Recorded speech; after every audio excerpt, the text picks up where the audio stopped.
Well, Shabbat Shalom and welcome. This is Valley Beth Shalom Torah study for a Shabbos morning. I'm Rabbi Ed Feinstein, and I am delighted to welcome you back. I'm so grateful for everyone's patience during the hiatus. First, there was Passover, and then after Passover, I took 55 members of our community on a remarkable journey to Poland and Israel to celebrate the March of the Living, the 80th anniversary of the Warsaw Ghetto Uprising, the 75th birthday of the State of Israel, the 35th March of the Living. It was a remarkable experience, and I'll be speaking about that experience sometime later as we sort of process it. It's such a remarkable moment to be standing in the sites of the great concentration camps of Poland, and then to fly to Israel and celebrate Yom Ha'atzmaut, the 75th birthday of the State of Israel. This morning, my dear friend and colleague, Rabbi Mark Gelman, is not well. We're praying for his health and his recovery. He seems to be coming back on the mend, and I'm hoping that he'll be back with me very, very soon. So it's just me this morning, but I am so glad to have you with me to study this week's Torah portion. This week, we delve into sacred economics. Now, that already is kind of an oxymoron, you know? We have a sense in our sense of spirituality that we have taken from the Christian world, that spirituality is the opposite of materiality. And so things of the body, things that are material, and certainly things that are economic, are somehow outside the purview of God, of the holy, of the sacred. But in Jewish faith, there never was that separation. First of all, the idea is that the body is a creation of God, and we all live in bodies, and we have to learn how to elevate the body and all of its material interactions to higher levels of sanctity. So, for example, a meal can be a meal. It can be fast food, a Big Mac, or a meal can be a Shabbos dinner, where a family, a circle of friends, a chavurah, gathers around a table and sanctifies the bonds we have with each other in life. A meal can become a suda, a feast. Wine can turn a human being into an animal, or wine can be a symbol of simcha, of joy, and we have kiddush. Sexuality can certainly turn us into beasts, but in Jewish life, sexuality is a gift, a joy, a celebration, a play that is a kind of play that is shared between two loving, responsible partners. And in that context, it becomes kiddushin, an expression of the highest within us. How do we turn what is the lowest in us into symbols and expressions of what is the highest in us? How do we turn materiality into an expression of spirituality is the great task of spiritual life of the Torah. So if you think about it, we have 613 mitzvot. Those mitzvot, by and large, are done with the body. When I go to visit my friend in the hospital, I go physically to visit a friend in the hospital. When I feed the poor, when I care for the for those in need. These are things we do with the body, but we make the body a tool of the spiritual. And that is why sacred economics is not an oxymoron in the Jewish faith. Now we're reaching the end of the book of Leviticus, and the last two parshiot are going to be read. The last two parshiot, the last two weekly Torah sections of the book of Leviticus are being read this week, Behar and Bechukotai. So a word of introduction before we jump into that text. The priests were the authors of the book of Leviticus. That's why it's called Leviticus. It's from the word Levite. This is, in Jewish parlance, Torah Kohanim, the truth, the law, the tradition of the Kohanim. This is the book of the Levites, the tribe of Israel that was designated as the sacred tribe, the servant tribe. Every other tribe in the community of Israel was given a patrimony, a section of land that belonged to them. What we know is Jerusalem is in the tribe of Judah. Every tribe had a section. The north of Israel is Manasseh and Ephraim. Every tribe was given a section of land when they entered the land of Israel, except Levites. The Levites were not given land.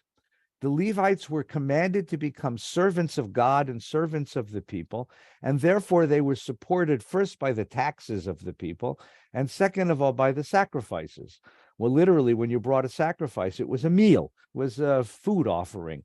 And the Levite would, excuse the expression, take his cut of the sacrifice. And that's what supported the Levite and the Levite's family. So we have a tribe of Israel. We have a cohort of the populace who has no property, who owns nothing, who is propertyless, but depends upon the community for their sustenance. And they have a unique perspective upon the lives of the rest of us because they are outside of our economics.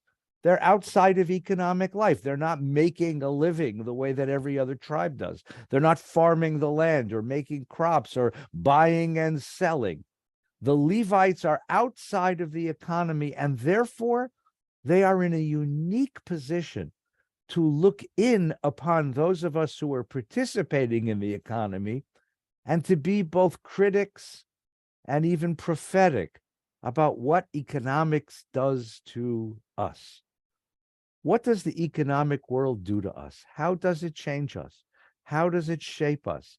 How much of our lives is given to the pursuit of wealth, the pursuit of prosperity? How much do we measure each other by our wealth and prosperity?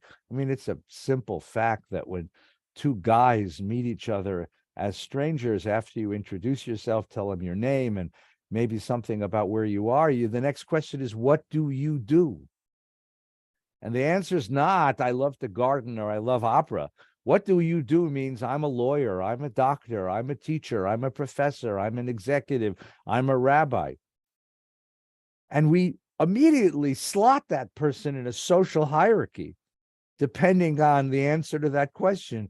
What do you do? Because in our culture, your prestige, your power, your position, the respect that's due to you is relative to the answer to that question. What do you do? Try this one day. Go to a party, and if you meet people who say, what do you do? Tell them that you love opera and see what happens.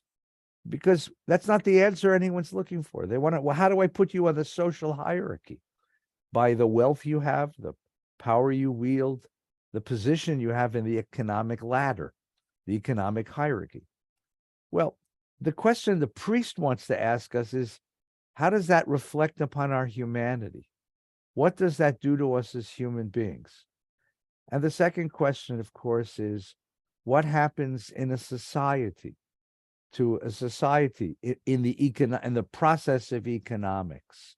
Remember, we were slaves in the land of Egypt, and that memory of the oppression, the humiliation, the persecution of slavery is the seminal memory that has generated this community.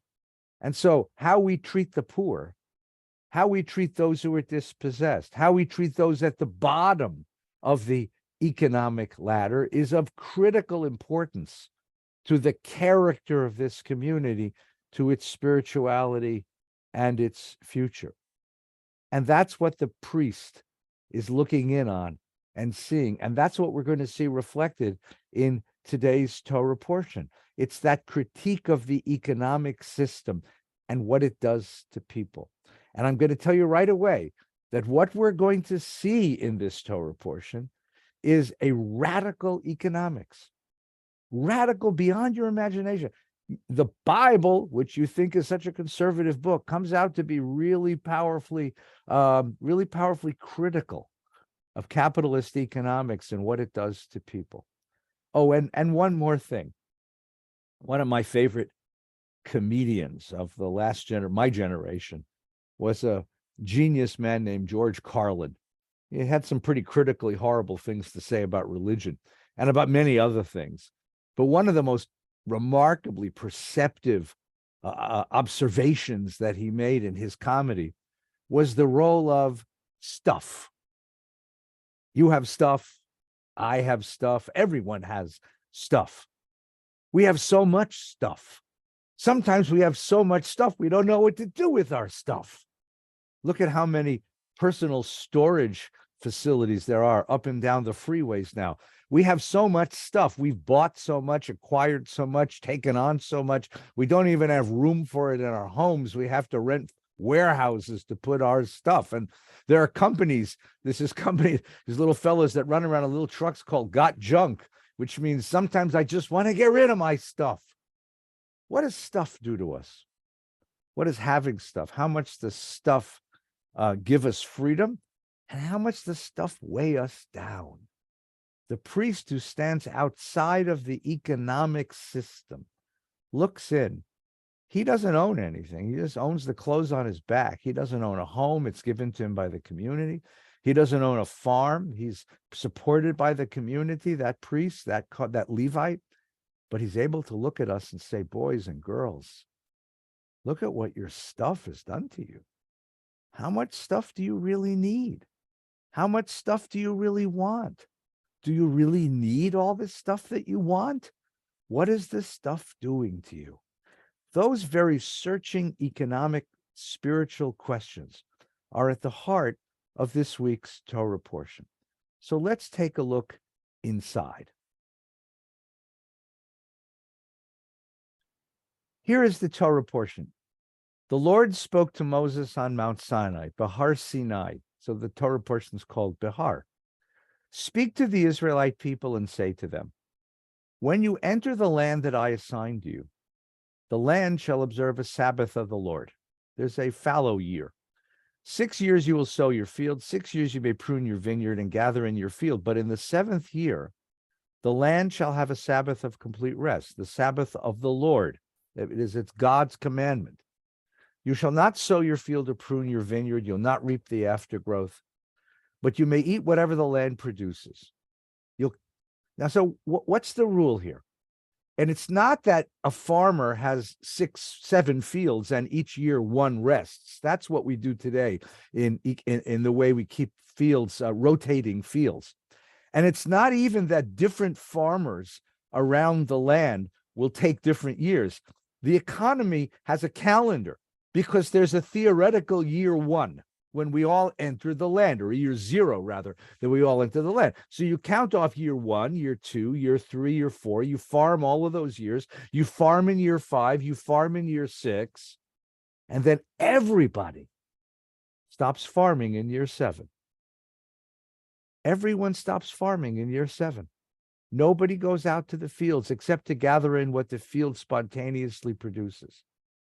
Now that's remarkable, because that means that for that 1 year, the farmer stops being a farmer and has a whole year just to eat what he had before and what the land produces. And that year, your employees stop being your employees because they also take the year off. So in that year, in a certain way, the social hierarchy collapses. The landowner becomes like the rest of us, and the employee, the serf, the farmer, the tenant farmer becomes an equal to the landowner. Everyone has equal opportunity to go into the land and take what the land produces. Let me ask you a hard question. If you had a year off, a whole year off, a year when you didn't have to get up, get dressed and go to work, a year when work was not an issue, when there was plenty, a year when you could do whatever you wanted to do for the year, what would you do? What would you do? Because it's not just that the land takes a year off. You have to take a year off. What would you do with that year? How would you spend it? A sabbatical year. And how would it change you? You see, again, we get stuck in the routines of our economics, of making a living, of providing for those we love, of taking care of our futures financially. But what if once every 7 years you stop doing that altogether? You had a whole year of Shabbos, a whole year of doing the things that make you human, not just the things that keep you alive. What would you learn about yourself? You know what would happen. I know what would happen. We'd all go play golf for the first 3 or 4 days, and go hang out on the beach and take vacations. But after a few weeks of that, you'd probably get pretty bored. It was Mark Twain who once made fun of people in church. He said, people pray for immortality. They want an eternity of immortality. They don't know what to do on a rainy Sunday afternoon when they have nothing to do. What would we do? We would learn to cultivate those parts of ourselves that get left behind in the struggle for prosperity. We would learn to cultivate. We would learn to enrich those parts of ourselves which we ignore because we're so busy all the time and so tired making a living. We would read books, write books. We would tell stories. We'd play with our kids. We would build inner lives. The Torah is not just concerned about the land. It's not concerned about the land very much at all. I would submit. It's concerned about us. It's concerned about what happens to human beings who become, as it were, slaves to the economic routine, slaves to the economic system. My father, God bless him, my father worked so hard. He's a baker. He ran a bakery. Every morning gets up 3 o'clock in the morning. By 4, he's at the shop, works 12, 15, 16 hours. He put 4 of us through school. 3 of us have doctoral degrees. My brother's a successful business guy. My father worked so hard. And what motivated him was the pride he took in his sons being able to go and reach higher than he was ever able to reach. And then there came a day when he had to retire. And I remember this. His doctor said he had to stop working. It was bad for his back and bad for his lungs. So he stopped working and he went almost crazy, went back into business when he didn't need to. We got him out of that business. It still took him a year or more to learn how to be him and not the worker, not the business operator, but just to be the human being that my pop was and to find things to fill his hours, which gave him a deep, powerful sense of purpose. What would we do if we had a year off? That's the question the Torah wants to know. And how much of us dedicated to the struggle to make a living day after day, week after week, month after month, year after year, how much of us has been given up to that process and never gets to be cultivated, never gets to be enriched, never gets to be enjoyed. That's the great struggle that the Torah takes on in this wonderful year. But it's not done, as they say on television. But wait, there's more. You see, because there's one more level to this, and there's one more section of the Torah I want to read with you. Right? You will count off 7 weeks of years, 7 times 7 years, so that the period of 7 weeks gives you a total of 49 years. Then you shall sound the horn loud. In the 7th month, on the 10th day of the month, which is Yom Kippur, you will blow the shofar. You'll blow the horn throughout the land, and it shall be hallowed. You will hallow the 50th year, which is called in Hebrew the Yovel, which we simply translate. It's Jubilee. Yovel is Jubilee year. You will proclaim release throughout the land, freedom. Dror is the Hebrew word, ba'aretz. You will play release and the land for all of its inhabitants. That's, of course, the verse that's on the Liberty Bell. It shall be a jubilee for you, for each of you shall return to his holding, and each of you shall return to his family. That 50th year shall be a jubilee for you. You'll not sow, you'll not reap, you'll just eat whatever the land gives you. So what are we being told? Year 1, 2, 3, 4, 5, 6, you farm. You do that 7 cycles until you get to the end, that last year. And when you get to year 49, that's a regular 7th year. But then year 50, you do it again. So you're going to have 2 years off. That's really going to test your faith, because it's one thing not to farm that year. You'll eat the stuff from the year before, and the land will spontaneously produce whatever it produces. But to take 2 years off, that 50th year, that's going to be the difficult year. And the Torah knows that. But that's not what it also says. It says one more thing. Each of you will return to his ancestral holding. What does that mean? Well, remember that this is an economy that imagines that hypothetical year 0, when we all entered the land of Israel, and every tribe, save the Levites, got one section of land. During the course of 49 years, land gets bought and sold. Wealth gets passed around. Debts are incurred. Wealth is accumulated. Some people do really well. They get very rich. Some people do really poorly. They lose everything. Says the Torah, in year 50, It's like playing Monopoly. All the money, all the hotels and the houses and the properties get pushed to the middle of the board, and everybody goes back to go and gets $200 again. The economy winds bound to year zero and starts all over again. So if you happen to live in Beverly Hills or Scarsdale or Highland Park, Illinois, or Leawood, Kansas, and you're doing really well, that's great, because in year 50, you're going back to Boyle Heights or Reseda. You're going back to the Lower East Side or Brooklyn.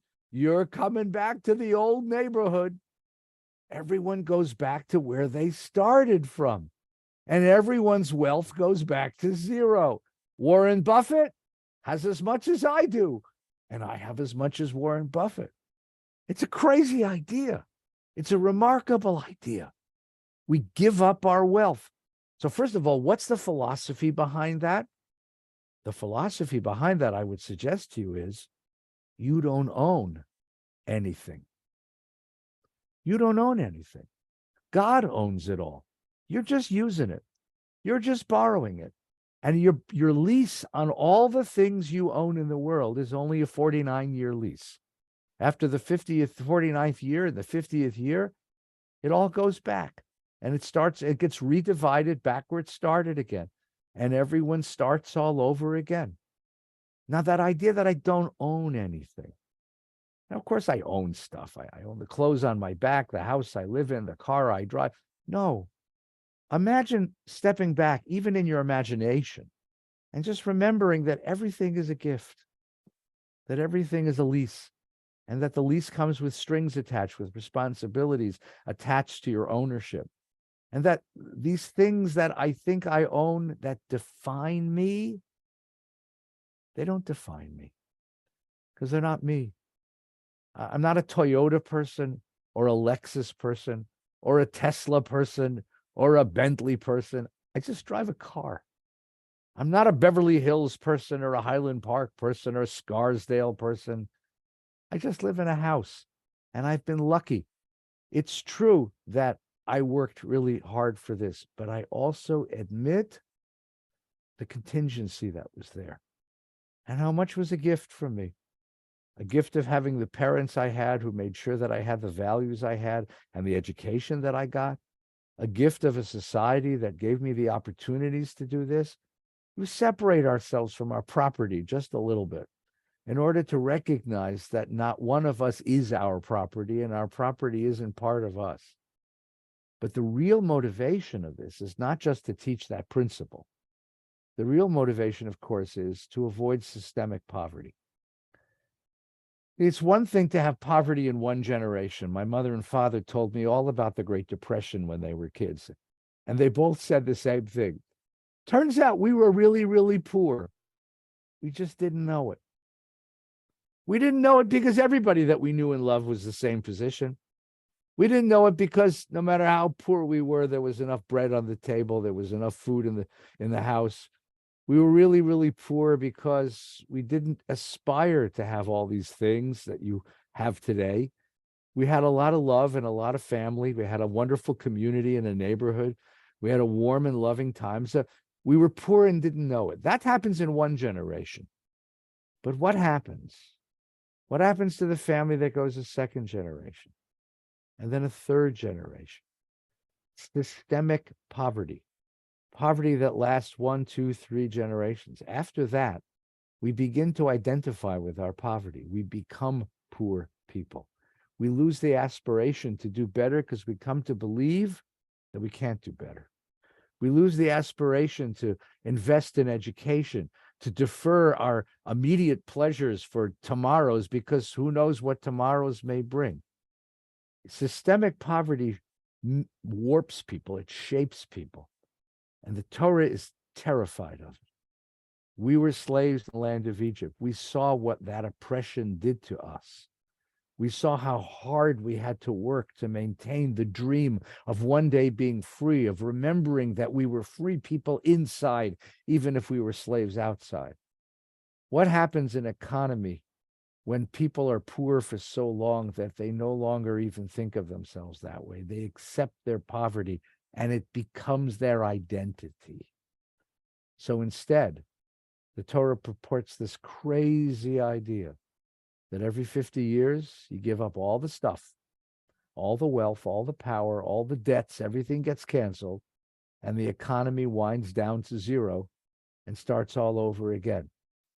The priest who had no property, who is worried about what happens to those of us who are so deeply engaged in the economic struggle, in the economic process, and how what that does to us, both those of us who are prosperous and secure and make it, the poverty of riches, the poverty of affluence, the effect on the spirit of children who are given everything they want in life and are never deprived of anything, and the warping effect of true material poverty, of the systemically poor, what that does to us. And the priest says, no, not for God's sacred community, not for God's holy people. We have to do something differently. And they give us this idea. Now, I would submit to you that even they knew this wasn't going to work. Because look at the next section in the Torah. The next section is, you shall observe my laws and keep the rules, that you may live in the land in security. Now, if it has to tell you, here's the rule, and you got to keep the rule, it already knows that you're thinking about, I'm not going to keep this rule. There's no way I can keep this rule. The land shall yield its fruit, and you will eat your fill. You live in upon its security. You will not, when you ask, what are we to eat in the 7th year if we can't sow our crops? I will ordain my blessing in the 6th year. God says, I'll take care of you. Don't worry. I'll take care of you. Right? But the land must not be sold beyond reclaim, for the land is mine, says God. You are strangers resident with me. Not strangers in the sense that you're strangers. You're renters. You don't own this land. You are renters in my land, says God. And that's the rule. And that's the rule. And that's the rule. And in case you miss the principle behind it, the next section asks this. If your kinsman, being in straits, comes under your authority, hold him as you do a resident alien. Let him live by your side. Do not extract interest from him. This word kinsman, the Hebrew is ki amuch achicha. It's your brother. If your brother becomes poor, take care of him. Don't lend him money at interest.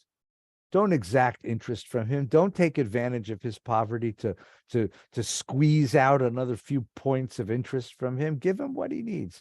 Ki yamuch achicha. But the most important part is achicha. He is, after all, your brother. He is, after all, she is, after all, your sister. This is your family. Take care of them. However you govern the economy, if you do it according to our rules, says Leviticus, or if you create some other economics, be very careful to remember that the person who appears before you poor, bereft, broken by the economic system, that's your brother, and that's your sister, and you are responsible for them. In the end, you are responsible for them. So create an economy that doesn't break the spirits of human beings. Create an economy that doesn't warp the spirits of the rich. Create an economy that doesn't strip the dignity of the poor. Create an economy that doesn't take hope away from children. However you do it, create that economy. That is what the sacred people of the Jewish people, the sacred economy, the sacred society of the Jewish people demands of us. I ask you this question. So if we were to keep this law, so if you had a whole year with nothing to do, and if you had a time in your life when you gave up all your stuff, what would you learn about yourself? What would you recover in yourself? What's been lost in our mindless acquisitional culture, in our mindless culture of acquisition, of buying and taking and getting, and what's been lost of us, of spirit, of heart, of soul, that we need to remember to bring back? I want to wish you a very, very good Shabbos. I pray that my friend Rabbi Gelman is well. Pray that all of you have a really, really wonderful Shabbat. Take good care now, and see us next week. Shabbat Shalom u'mevorach.